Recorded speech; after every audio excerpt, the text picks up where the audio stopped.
हे लोगों, जब मेरी उपस्थिति की ज्योति बुझ जाए और मेरी वाणी का महासागर स्थिर हो जाए, तब अपने हृदय को व्याकुल मत होने देना।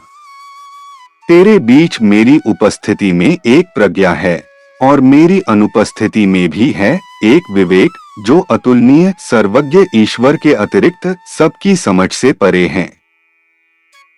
सत्यतः हम अपनी महिमा के साम्राज्य से तुम्हें देखते होते हैं, और जो कोई भी हमारे धर्म की विजय के लिए उठ खड़ा होगा, उसकी सहायता हम स्वर्ग के देवदूतों और अपने चुने हुए लोगों के माध्यम से करेंगे।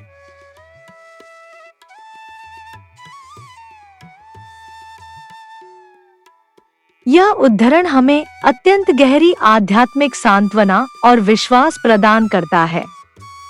इसमें बहाउल्लाह अपने अनुयायियों को यह समझा रहे हैं कि उनका शारीरिक रूप से संसार में उपस्थित होना ही सब कुछ नहीं है।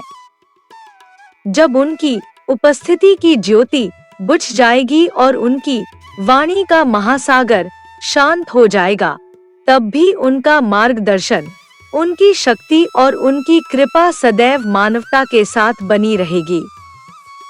इस उद्धरण का मुख्य संदेश यह है कि ईश्वर का मार्गदर्शन कभी समाप्त नहीं होता।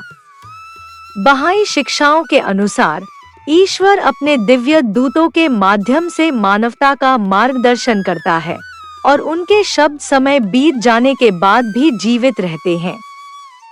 इसलिए विश्वासियों को निराश या भयभीत होने की आवश्यकता नहीं है।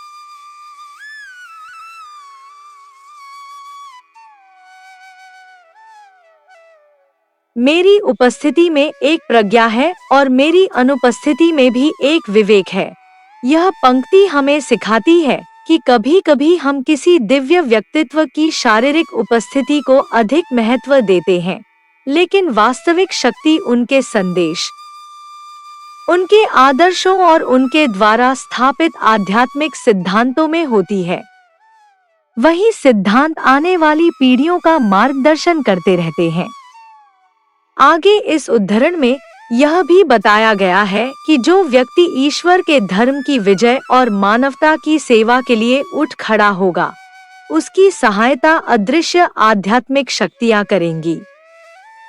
बहाई शिक्षाओं में यह विचार बहुत महत्वपूर्ण है कि जब कोई व्यक्ति निस्वार्थ भाव से मानव एकता, प्रेम, शांति और सेवा के कार्य करता है, तब ईश्वर उसकी सहायता करता है। आज के समय में यह उद्धरण हमें साहस देता है कि चाहे परिस्थितियां कितनी भी कठिन क्यों न हो, यदि हमारा उद्देश्य मानवता की सेवा और एकता की स्थापना है, तो हम अकेले नहीं हैं। ईश्वर की सहायता और आध्यात्मिक शक्तियां सदैव हमारे साथ हैं।